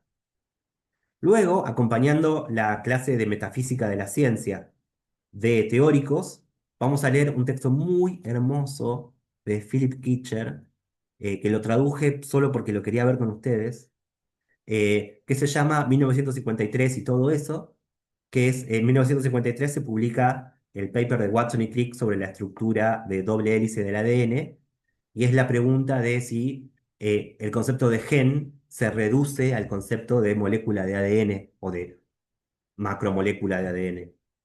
Una linda pregunta metafísica, obviamente, sobre la reducción y la emergencia.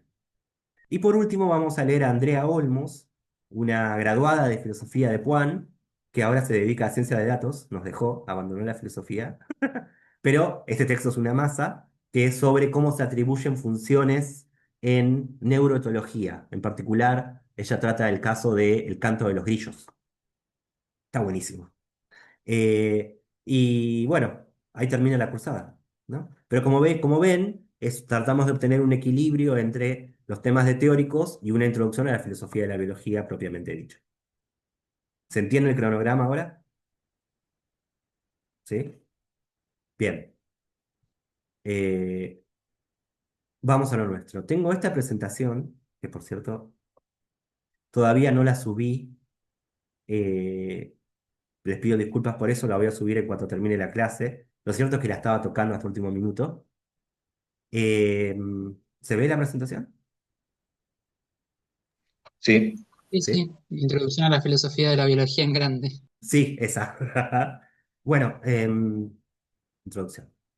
Bueno, esto ya lo vimos, que es simplemente este paper hermoso de Neukel, o como se pronuncie, donde acá en el punto 25 estamos nosotros, filosofía de la biología. Ya lo vimos, así que lo voy a pasar. Eh, Como introducción, quizás convenga eh, ver lo siguiente.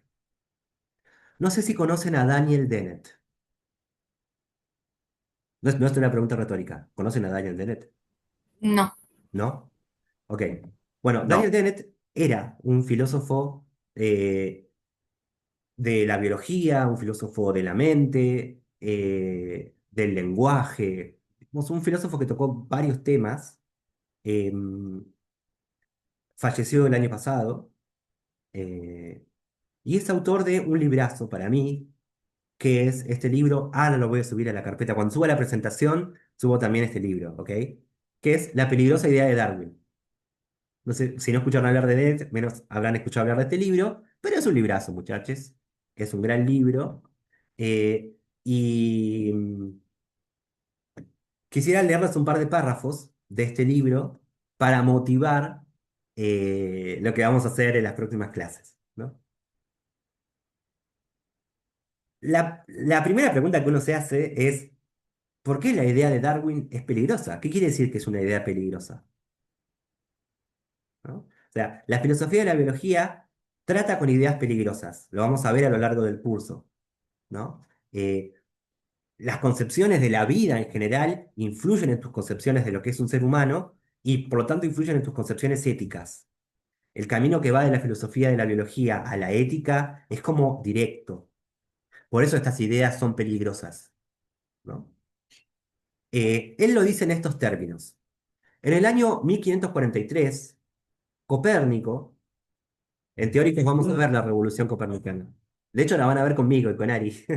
Así que conviene comenzar por acá, ¿no? En el año 1543, Copérnico propuso que la Tierra no era el centro del universo, sino que giraba alrededor del Sol. Fue necesario que transcurriese un siglo, esto es, el siglo que va desde Copérnico hasta la publicación de los Principia de Newton. Fue necesario ese siglo para que la idea fuera entendida en su totalidad, lo que resultó ser una gradual y prácticamente indolora transformación. Eso es una clase teórica, la que viene, así que no se preocupen. La semana que viene vemos Revolución Copernicana. La idea de que nuestro planeta no es el centro de la creación se ha asentado firmemente en la mente de la gente. Todos los niños en edad escolar aceptan hoy que esto es así, sin lágrimas ni terror, dice Dennett. De hecho, eso es un chiste nada más. Hace unos años, Francisco pidió una revolución copernicana en la economía mundial para la pospandemia, con lo cual usó revolución copernicana como algo positivo.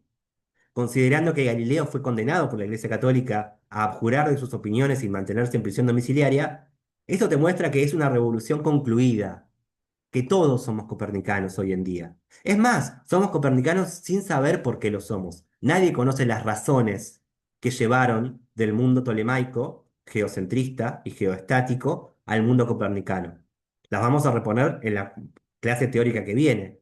Pero no son tan, o sea, el cambio perceptivo que requiere pensar que el suelo bajo tus pies se está moviendo continuamente, cuando todos tus sentidos te dicen que lo que se mueve es el cielo, es un cambio tan drástico que ahora nos resulta inimaginable volver atrás. Nos cuesta ver el mundo como lo veían los griegos o como lo veían durante la Edad Media. Sobre esto vamos a hablar la próxima. Y por supuesto nadie tiene idea de cuáles son las observaciones astronómicas que permitieron este cambio. Simplemente te enseñan que la Tierra se mueve en la escuela primaria y vos le das para adelante. Pero el cambio perceptivo fue muy radical y requirió un gran esfuerzo intelectual, que es lo que llamamos la revolución científica del siglo XVII. Hasta las leyes de Newton, nadie entendía cómo podíamos tener una Tierra en movimiento, sin que los cuerpos que no están adheridos al suelo salgan volando. Bueno, pero bueno, podemos decir hoy que es una revolución concluida. Lo que sucede, ese es Dennett, o era. Lo que sucede con la revolución darwiniana es que no es una revolución concluida. Dice, del mismo modo y a su debido tiempo, la revolución darwiniana llegará a ocupar un lugar seguro y sin sobresaltos en las mentes y en los corazones de toda persona educada de nuestro planeta. Pero hoy, transcurrido más de un siglo de la muerte de Darwin, aún no hemos dado por terminada la discusión sobre las implicaciones de su teoría que nos inquietan. Y él dice, se la juega, dice, si se tratase de conceder un premio a la mejor idea que alguien haya tenido, yo se lo concedería a Darwin, por delante de Newton, de Einstein y del que vos quieras. ¿Por qué? Dice, porque con la idea de Darwin, de un solo golpe, la idea de la evolución por selección natural, y yo agrego la teoría del origen común, unifica dos esferas que habían estado separadas. Esto es, hay un sentido en el cual uno puede ver que Newton realiza una gran unificación. Desde Platón, las leyes del cielo y las leyes de la tierra eran distintas. En cambio, con Newton, las mismas leyes rigen la caída de un cuerpo en la Tierra y el movimiento de Marte alrededor del Sol. Esa es una gran unificación. ¿Pero es la mayor unificación? No. Darwin realiza otra gran unificación, incluso más poderosa, que es la unificación del mundo de la vida, de la esfera de la vida, con la esfera del espacio y el tiempo, la causa y el efecto, los mecanismos físicos y las leyes físicas. Esa es otra gran unificación, la unificación de los principios de la vida con los principios físicos. Y dentro de los principios de la vida estamos nosotros, los seres humanos. Entonces, hay una gran unificación que ejerce Newton y se la valoramos, pero pero Dennett está diciendo, ojo que la unificación de Darwin es más importante, es más poderosa y sus consecuencias todavía no han sido tan globalmente aceptadas como las de Newton. Todavía hay gente que resiste la revolución darwiniana. Y sobre eso vamos a hablar mucho en este curso. Básicamente, tratar de justificar por qué esta idea es tan grande y por qué es tan peligrosa. De, Em, bueno, eso, ¿no? Después subo el libro, le pueden echar un vistazo, es un librazo. Eh, lo que vamos a hacer ahora es una introducción a algunos temas que van a ser importantes para la semana próxima, eh, que son como antesalas de lo que vamos a discutir cuando leamos Darwin propiamente. Darwin escribe en 1859 y obviamente hay antecedentes de sus ideas, en el sentido de gente que escribió antes sobre los mismos temas, no gente que haya influenciado mucho en su propia teoría.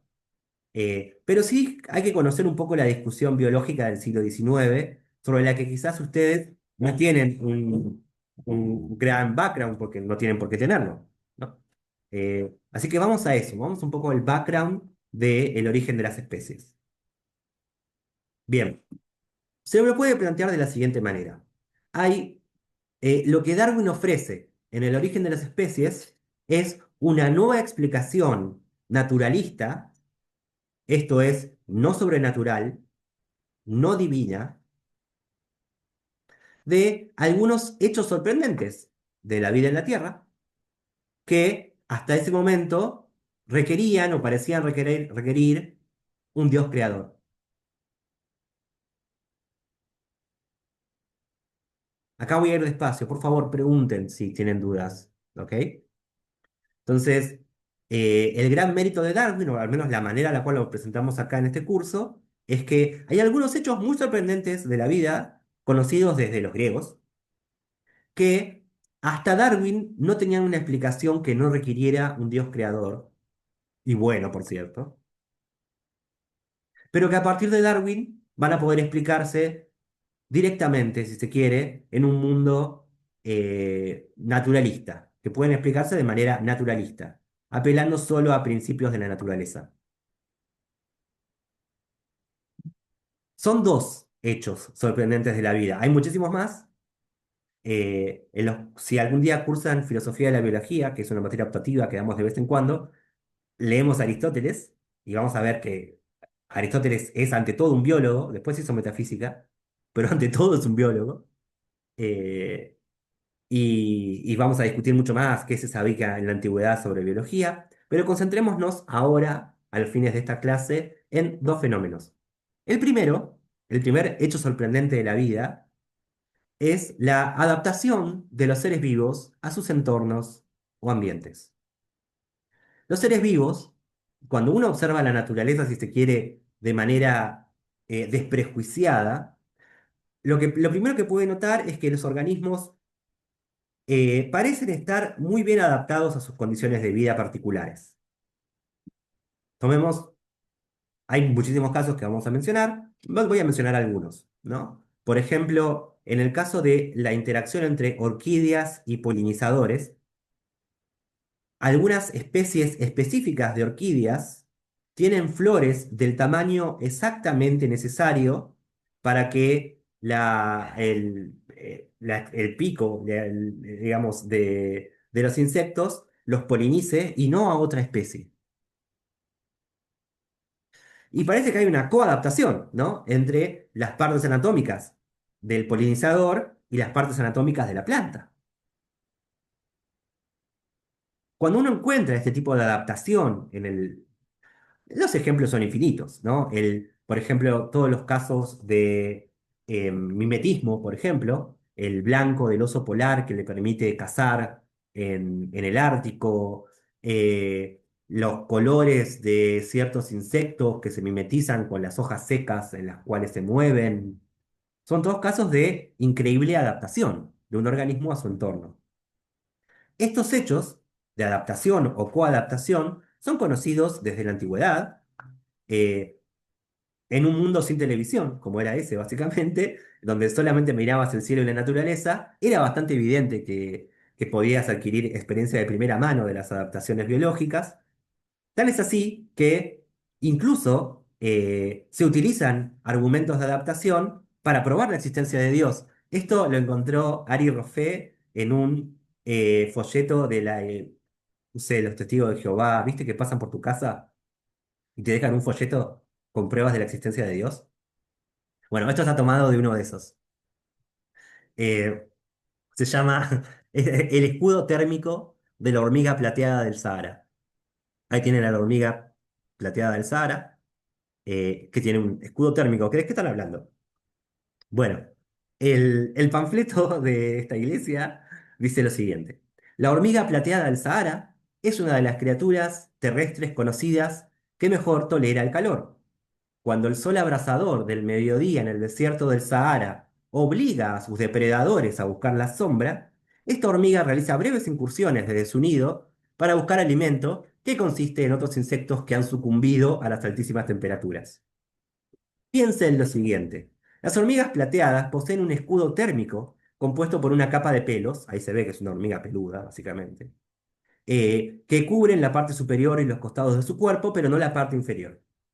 Los pelos que dan a la hormiga un brillo plateado son diminutos tubos que, con forma triangular, las dos caras externas contienen arrugas microscópicas longitudinales, mientras que la cara interna es lisa.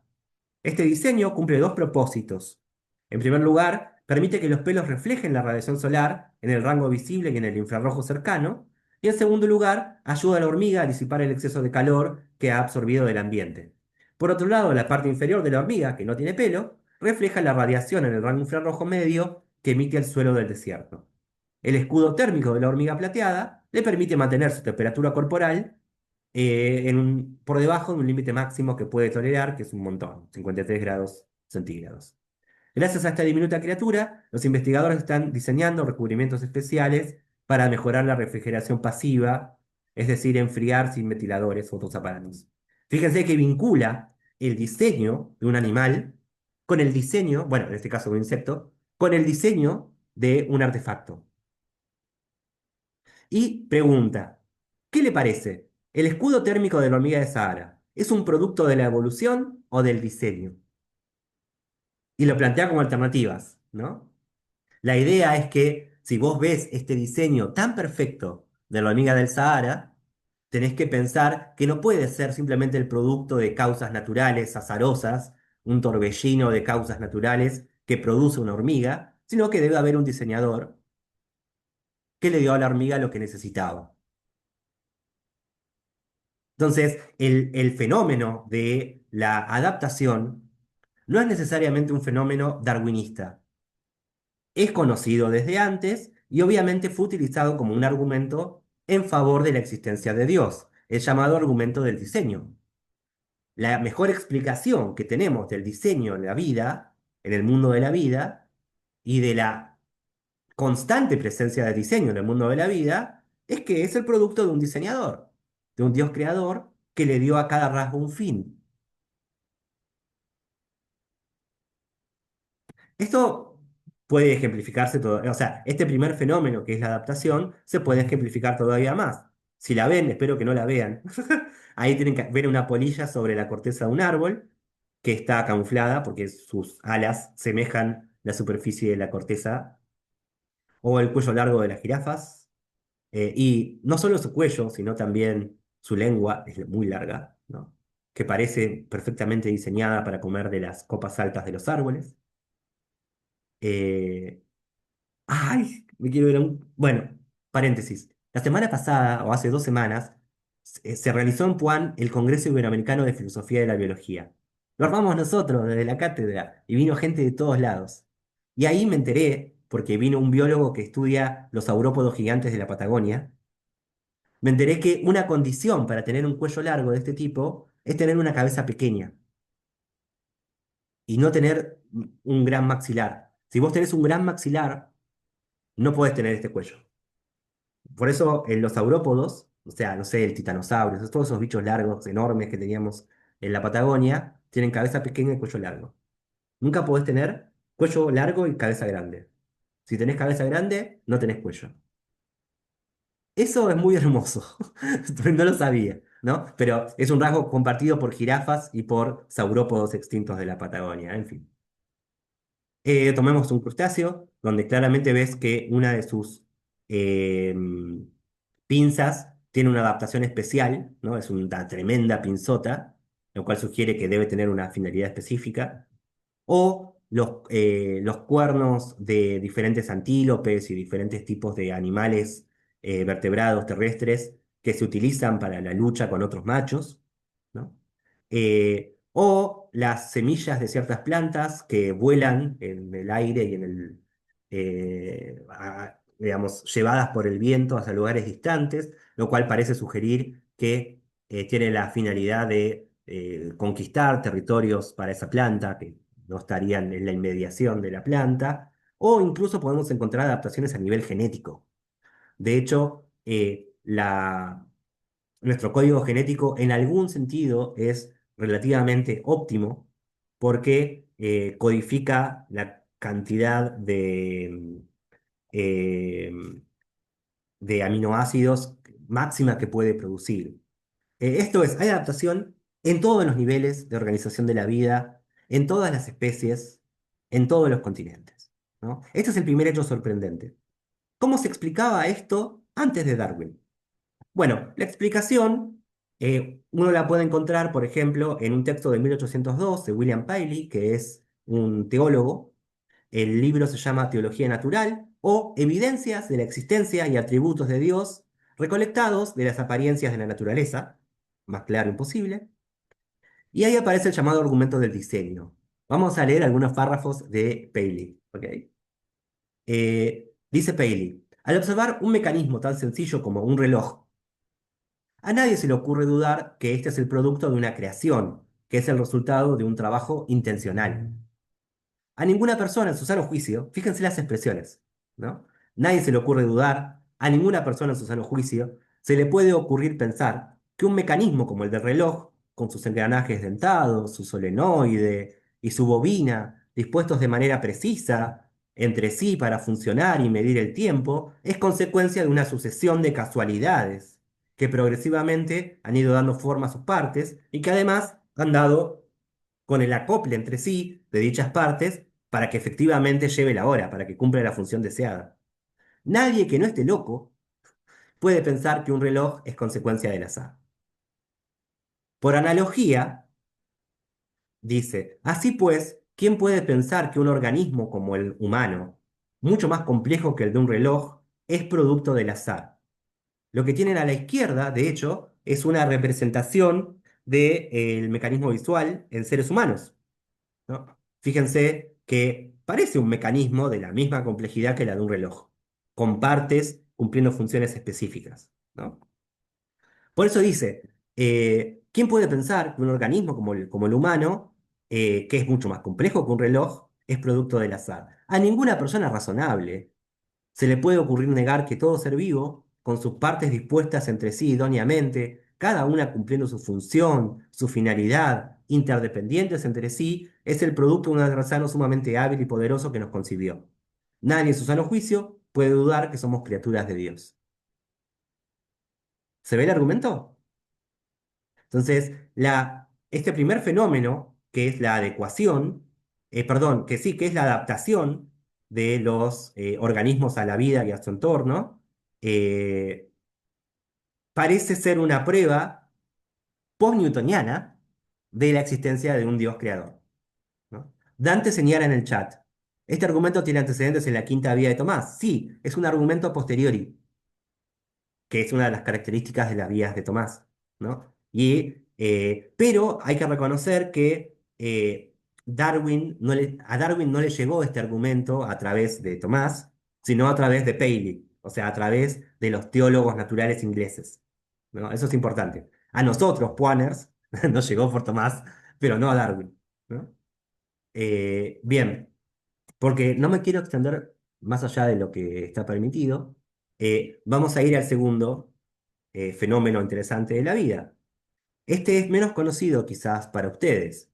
Es lo que llamamos homologías. Las homologías son similitudes estructurales entre rasgos de distintas especies. Consideremos, por ejemplo, las mandíbulas, llamémoslo así, de diferentes insectos, ¿no? Acá tenemos la langosta, la mariposa, la mosca y el mosquito, ¿no? Ustedes pueden ver que obviamente hay diferencias entre todos ellos, ¿no?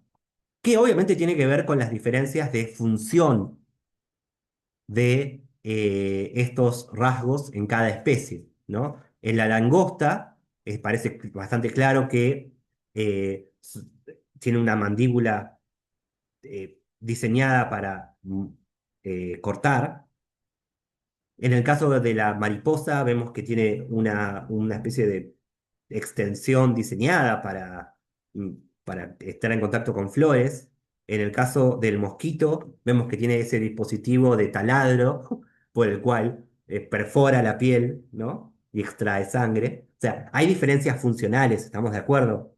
Pero podemos ver que todas estas diferentes herramientas, si se quiere, naturales, estos rasgos funcionales, están compuestos con los mismos elementos. En todos los casos tenés una antena, una mandíbula, un maxilar, un labio. Solo que están modificados en cada especie para cumplir una función distinta. Pero hay una homología, una similitud estructural entre rasgos que pertenecen a diversas especies.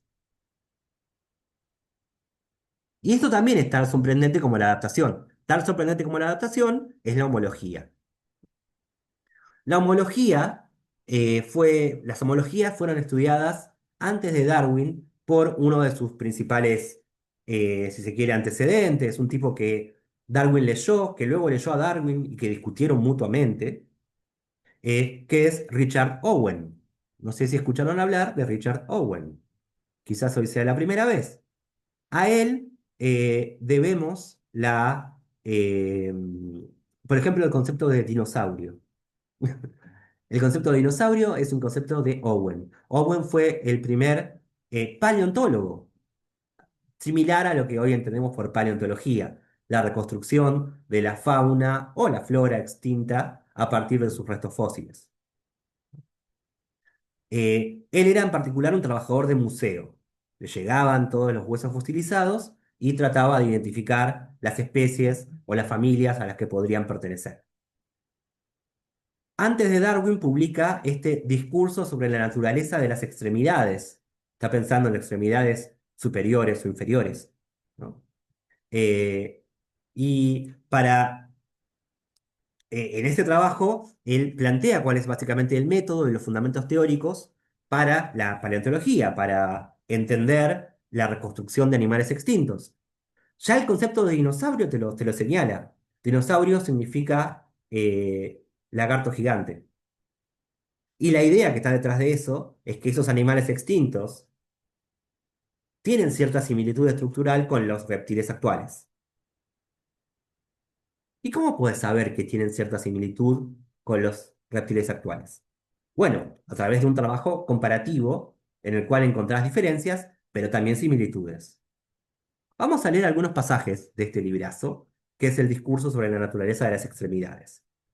Dice Richard Owen, los animales vertebrados, no los invertebrados, los vertebrados muestran una tan amplia y diversa esfera de actividades como los invertebrados. Pueblan los mares, pueden desplazarse con igual agilidad por la superficie y por las profundidades de las aguas, pueden pisar la tierra firme, pueden penetrar en la sustancia de la tierra, pueden elevarse sobre el suelo y flotar en las majestuosas regiones del espacio aéreo. O sea, los vertebrados, todos los que tenemos básicamente una columna vertebral y extremidades que salen de ella, ocupamos agua, tierra y cielo. Los instrumentos para ejecutar tan variados tipos de locomoción, bucear y nadar, excavar y correr, trepar y volar, son por consiguiente muy diferentes en cuanto a su configuración y proporciones. Veamos algunos ejemplos. Este bichito es un dugongo. Si lo googlean, van a ver que es como una especie de lobo de mar, no sé cómo decirlo. Lobo marino, no sé, es un bichardo así.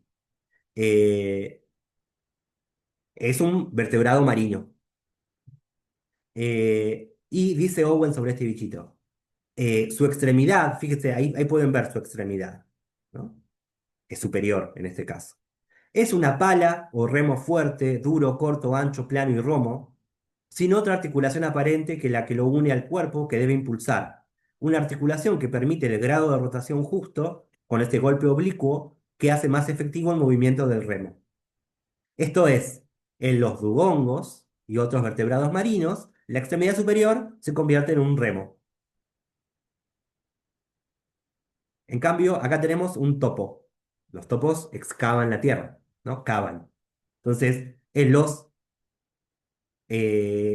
topos, la extremidad superior se convierte en otra cosa. Dice, el instrumento para cavar, como el que observamos en el topo, no es muy diferente en cuanto a forma. Sin embargo, al estar destinado a desplazar un elemento más denso que el agua, es más corto que ancho, más fuerte, el lado libre, en vez de ser suave y delgado, como es en el caso del vertebrado marino, está dentado y reforzado con puntas córneas.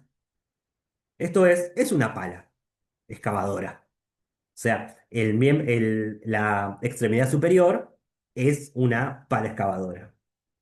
Si vamos al murciélago, que es un vertebrado que puede volar, vamos a ver que esa extremidad superior es ahora una fina capa membranosa extendida, como un paraguas. Qué lindo lo que escribió Owen. Y por unas delgadas varillas que la agitan hacia arriba y hacia abajo en el aire, con tanta fuerza y rapidez que dada su amplia superficie, permite actuar sobre tan leve elemento, que el aire, con tanta fuerza como para contrarrestar la gravedad que atrae el cuerpo y volar, ¿no? O sea que en el caso de los murciélagos, la extremidad superior se convirtió en un ala.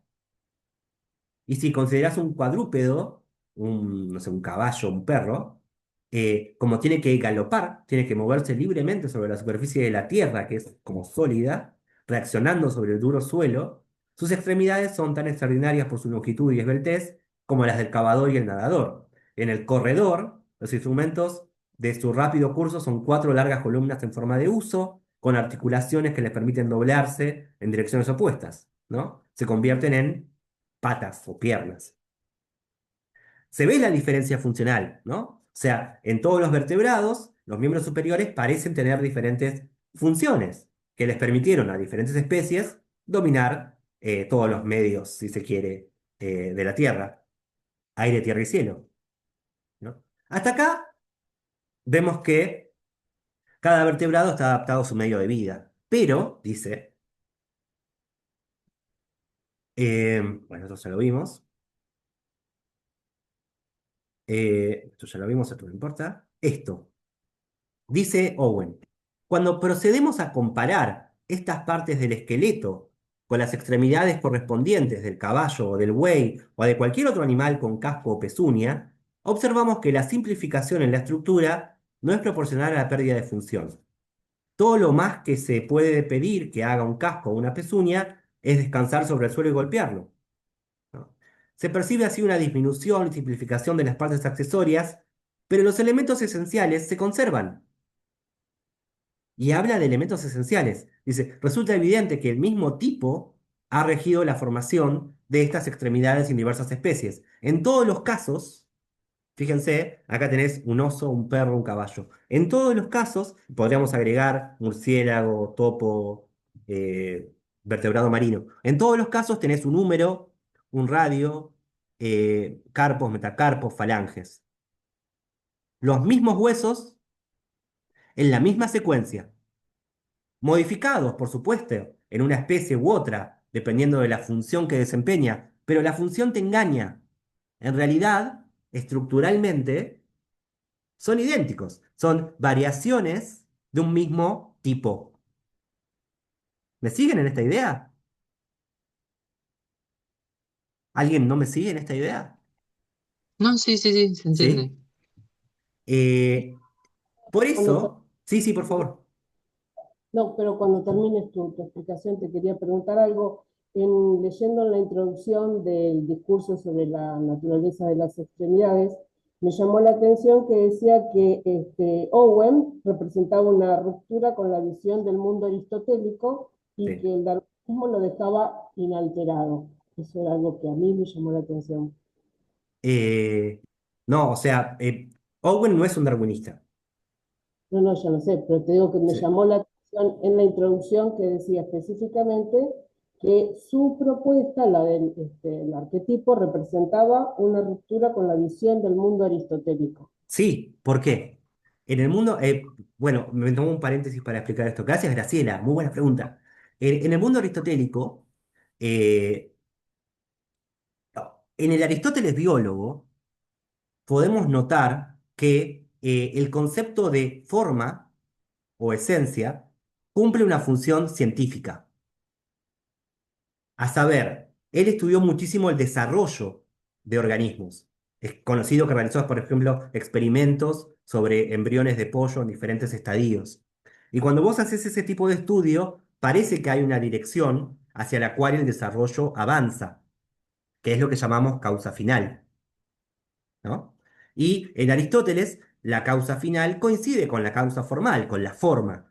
Pero la forma es de cada especie.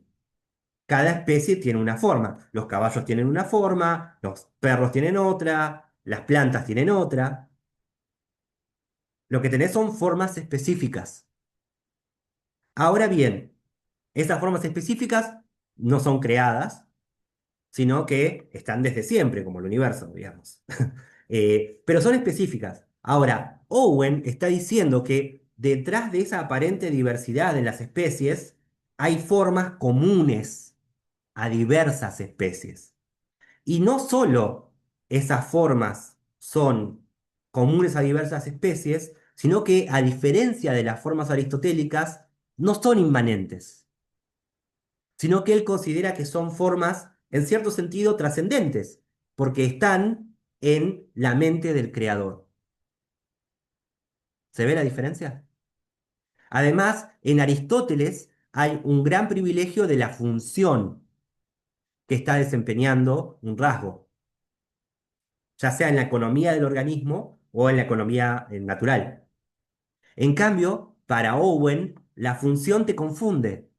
Tenés que concentrarte en la forma para ver el parecido estructural entre diversas especies. ¿Se ve lo que digo? Si querés, la próxima lo vemos más en detalle, porque ahora nos Sí, quedamos sí. medio cortos de En tiempo. eso de que aunque la función sea distinta en el topo y en el dudongo, su forma es la misma.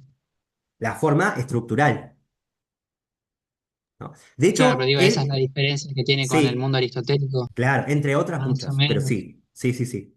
Eh, Fíjense, estos párrafos son los más importantes del libro. Dice, la Pero Vedemtum, discúlpame, sí, él sí, habla de causa original en vez de causa final, Owen, en el artículo. sí, pero esa causa original hay que pensarla como una idea en la mente divina. Gracias por el comentario. No, no veo tu nombre, por eso no te nombro. Carlos. Carlos, dice iPad, por eso. Gracias, Carlos. Bueno, llegamos a esto. Dice, la significación de la parte del cuerpo de un animal puede definirse como la naturaleza esencial de esa parte, en el sentido de que esa esencialidad es lo que se conserva bajo cualquier modificación de tamaño y forma y sea cual sea el uso, para el cual esa modificación haya adaptado la extremidad en cuestión. Esto es, detrás de las diferencias aparentes funcionales, hay una esencialidad estructural, que es el trabajo del biólogo, es descubrir esa esencialidad estructural, ¿no? Él la va a llamar.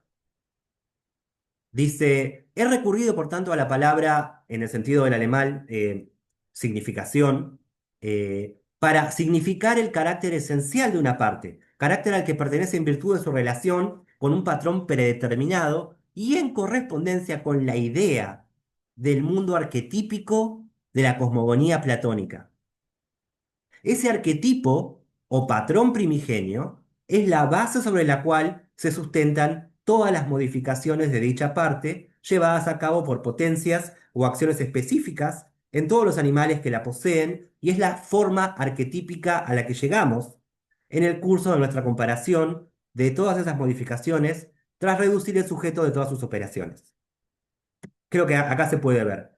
Fíjense, si vos te concentrás en la función, tenés una gran diversidad en extremidades superiores, ya sea, fíjense, acá tenemos de izquierda a derecha, murciélago, son todos vertebrados, ¿no? Murciélago, ballena, caballo, rana, ave, humano y león. En todos los casos sirven para cosas distintas, ¿ok? Pero si vos ignorás la función y te concentrás en la sucesión y estructura de los huesos, vas a ver que en todos los casos parece haber un plan común. Esta, a este plan común él lo llama arquetipo y es una prueba de que hay un Dios creador que tuvo en su mente el arquetipo a la hora de crear a todos los vertebrados. El arquetipo es algo como lo que se ve arriba. No pertenece a ningún vertebrado en particular, pero es una simplificación, si se quiere, de lo común que hay en todos los vertebrados, en todas las extremidades superiores de los vertebrados. ¿Se ve lo que digo? A esto Owen lo llama arquetipo y lo pone en la mente divina. De manera que ahora podemos distinguir diversos tipos de homologías, y con esto termino y lo suelto, perdón por la demora, ¿no? En primer lugar tenemos las homologías especiales, que son las que acabamos de ver. Son semejanzas estructurales no funcionales entre partes presentes en diferentes especies. Los miembros superiores de todos los vertebrados son homologías especiales. Pero no son los únicos tipos de homologías. Luego tenemos las homologías seriadas. son semejanzas estructurales entre partes de un mismo organismo. Por ejemplo, uno puede pensar que nuestra columna vertebral es una homología seriada, porque lo que tenés son iteraciones de la misma vértebra, o sea, modificadas. Ustedes saben, ¿no? Las lumbares son bastante distintas a las cervicales, o sea, no todas las vértebras son iguales, pero uno puede ver una similitud estructural entre todas ellas. Esa es una repetición estructural, no ya entre especies, sino dentro de una misma especie. A esto lo llamamos homología seriada. Y hay otros ejemplos, porque Owen piensa que, por ejemplo, cuando tenés los peces son vertebrados. De esos son los primeros vertebrados. Los primeros vertebrados surgen en el océano, cuando se dividen los cefalópodos, los pulpos, las sepias, esos bichos básicamente sin columna vertebral, de los peces, que son vertebrados. Y lo que él piensa es que la caja torácica de los peces no es más que una modificación de una vértebra. Entonces, eso también cuenta como una homología seriada, ¿no? La caja torácica es una modificación de la vértebra original. Y ya los peces la tienen. Y por último, tenemos las homologías generales, que son las que más nos van a importar a nosotros, que no son ya semejanzas entre diferentes especies, ni semejanzas dentro de un organismo, sino que son semejanzas entre una parte de un organismo y su arquetipo. Este diagrama, este dibujo que tienen ahí a la derecha, es para Owen el arquetipo de todos los vertebrados. Todos los vertebrados son modificaciones debido a las necesidades funcionales de un mismo plan divino, de un mismo arquetipo, que para él era algo así. Esta también es una diferencia con Aristóteles, porque para Aristóteles, si había una forma, se correspondía, o sea, más allá de que son formas específicas para cada especie, uno pensaría que es el mejor, o sea, la forma de león es el mejor ejemplar de león, pero acá no. Fíjense que es como una forma básica. El arquetipo no es lo más complejo, sino lo más básico. Y no solo eso, si se fijan, lo que para él es el arquetipo de los vertebrados, es básicamente una vértebra iterada y modificada, porque es una secuencia de vértebras, algunas de las cuales conforman una caja torácica. De manera que, para Owen, en última instancia, en los vertebrados, todo es una vértebra modificada. Dios solo tuvo que pensar la vértebra. Y después la repite, la modifica y con eso construye todos los vertebrados. ¿Me siguieron? ¿Estamos hasta acá más o menos? Sí, sí, sí. Muy Sí. bien. Termino. En resumen, hay dos hechos sorprendentes respecto del mundo vivo. La adaptación de los organismos y sus partes a su ambiente. Y la homología, esta similitud estructural entre rasgos de distintas especies o rasgos de una misma especie o de un rasgo con el arquetipo. Y hay dos explicaciones predarwinianas.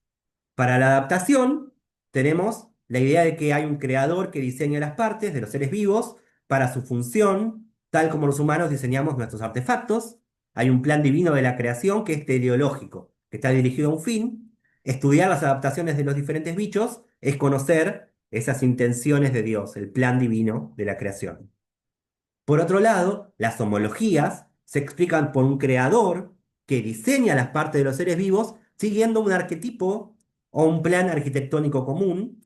Este plan divino es estructural o formal, la función es accidental y es engañosa para la sistemática, para la clasificación de los seres vivos.